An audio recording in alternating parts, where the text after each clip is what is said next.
अस्सलाम वालेकुम जी। आज का टॉपिक हमारे पास न्यूक्लियर स्पिन के बारे में है।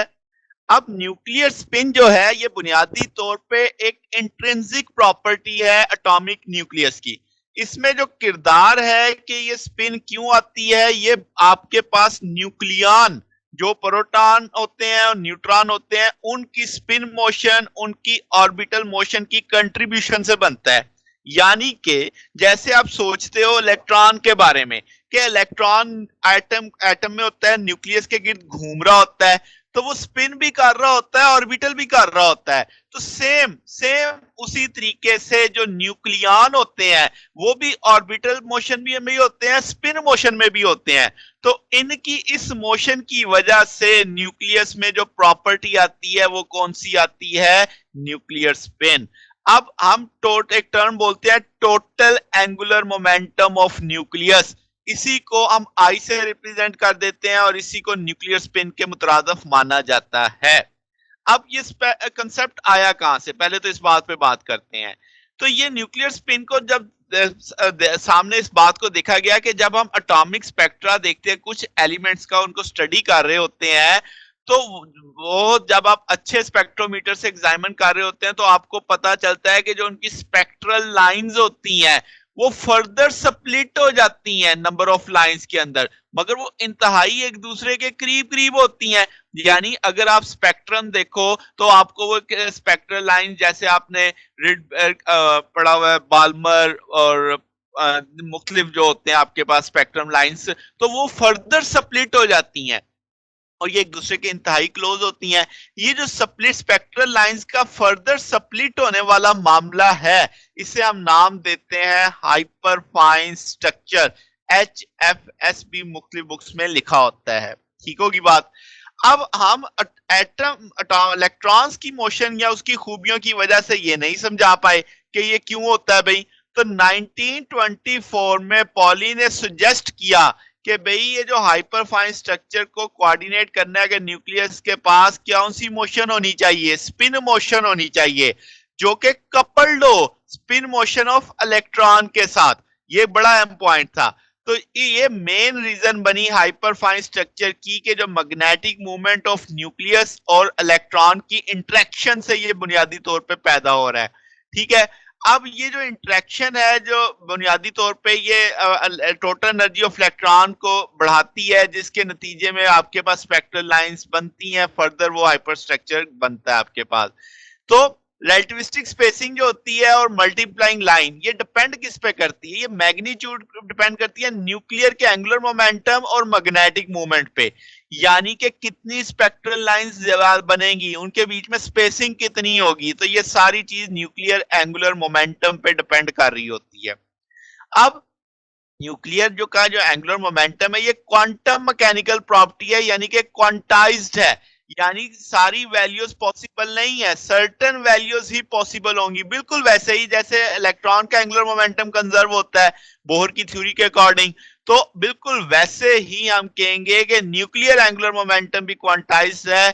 तो आप इसकी जो मैग्नीट्यूड देखोगे square root I into I plus one into h cut आ जाएगा।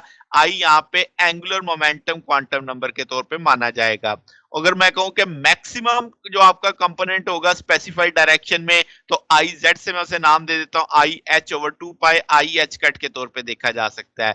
तो अब नतीजे से हासिल क्या हुआ कि एटम का टोटल एंगुलर मोमेंटम फिर कहां से आएगा? उसे मैं एफ से जाहिर कर दूंगा आई प्लस जे। आई तो आप अभी अभी पढ़ के आए कि एंगुलर क्वांटम नंबर है, और जे अब आप क्या बोलोगे? Total electronic angular momentum. तो आई है न्यूक्लियर एंगुलर मोमेंटम वेक्टर। तो दोनों का सम अप करोगे तो हाइपर फाइन क्वांटम नंबर आ जाएगा, जिसे हम total angular momentum of atom मानेंगे। अब आप जैसे यहां से देख सकते हैं कि जब N1 था तो आपके पास एक ही आपके पास स्पेक्ट्रल लाइन थी जो फर्दर स्प्लिट होगी दो में, जब आप F0 और F1 आ गया। यहाँ पे N2 था तो दो लेवल थे, वो फर्दर चार में चले गए। इस सारे केस में आप आई की वैल्यू कितनी ले रहे हो? 1/2 ले रहे हो। आई बदलेगा तो ये ज़ाहिर है यहाँ पे रिजल्ट्स बदल जाएंगे। अच्छा जी। तो अगर मैं कहूं कि आपके पास एक ऐसा न्यूक्लियस है जो सिंगल न्यूक्लियन वाला है, जिसमें आई यानी जो आपका अब आपने नाम दिया हुआ है न्यूक्लियर एंगुलर मोमेंटम, वो L प्लस एस। L क्या होगा? जो न्यूक्लियन का ऑर्बिटल एंगुलर मोमेंटम होगा। एस क्या होगा? जो स्पिन एंगुलर मोमेंटम होगा न्यूक्लियन का। दोनों को जमा करेंगे तो एंगुलर मोमेंटम ऑफ आ जाएगा आपके पास, न्यूक्लियर एंगुलर मोमेंटम आ जाएगा। मगर अगर आपके पास एक से ज्यादा न्यूक्लियन हो तो तब आपको सम करना पड़ेगा। किसका? ऑर्बिटल एंगुलर मोमेंटम और spin angular momentum of all nucleon. तो देखो मैंने कैपिटल एल से मेंशन कर दिया। असल फार्मूला तो यही होता है, ये सिर्फ समझाने के लिए था एक न्यूक्लियन के लिए। तो वो एक न्यूक्लियन से जितने ज्यादा होंगे उन सबको समेशन साइन लग गए कि सब के ऑल न्यूक्लियन को सम अप कर देंगे तो वो टोटल आपके पास न्यूक्लियर एंगुलर मोमेंटम बन जाएगा। अब इसके लिए फर्दर कुछ रूल्स है हमारे पास, जिसे हम कहते हैं कि आप इसे मैथ नंबर के साथ रिलेट करके बड़ी आसानी से समझ सकते हैं।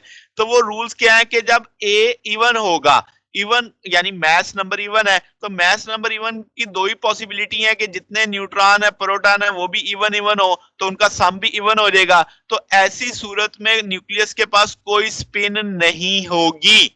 याद रखना, जब आपके पास प्रोटॉन भी इवन है न्यूट्रॉन भी इवन है तो न्यूक्लियस के पास कोई स्पिन नहीं होगी। और अगर नंबर ऑफ न्यूट्रॉन और प्रोटॉन दोनों ऑड है, यानी प्रोटॉन भी ऑड न्यूट्रॉन भी ऑड, ऑड ऑड जमा करोगे तो इवन ही आएगा, तो न्यूक्लियस के पास इंटीग्रल स्पिन होगी, यानी 1 मल्टीपल 2 मल्टीपल 3 मल्टीपल टाइम। और जब ए ऑड होगा यानी मैस नंबर ऑड होगा तो ऐसा तभी मुमकिन है इवन ऑड न्यूक्लियाई हो, या न्यूट्रॉन इवन हो या आपके पास प्रोटॉन इवन हो। किसी एक को इवन होना है, किसी एक को ऑड होना है। तो ऐसी सूरत में न्यूक्लियस के पास जो स्पिन होगी वो 1/2 3/2 5/2 7/2 9/2, यही बस मुमकिनात है। इसमें देखो मैंने 1 2 3 के आगे डॉट डॉट डॉट चला दिए, ये मैक्सिमम चलते जा सकती हैं, पॉसिबल वैल्यूज हैं। इसमें सिर्फ यही 5 वैल्यूज मुमकिनात में हैं। ये एक इसकी खास बात थी। तो ये जनाब हमारे पास न्यूक्लियर स्पिन का कंसेप्ट है। इसके आपने रूल्स देख लिए, आपने देख लिया कि total angular momentum of atom फिर किस में, उसमें न्यूक्लियर का भी रोल आ जाएगा। तो वो आप आई से उससे रिप्रेजेंट कर रहे हैं। तो हाइपरफाइन स्ट्रक्चर का भी थोड़ा सा आइडिया आपको दिया। तो ये जनाब हमारे पास आज का टॉपिक था। अगर आपको इसमें कोई बात पूछनी हो, डाउट हो तो नीचे कमेंट्स में पूछ सकते हैं। वीडियो अच्छी लगी हो तो वीडियो को लाइक कीजिएगा, दोस्तों के साथ शेयर कीजिएगा, चैनल को सब्सक्राइब कर दीजिएगा। अब तक के लिए इतना ही, बकिया इंशाल्लाह फिर नेक्स्ट देखेंगे। ओके, अल्लाह हाफिज।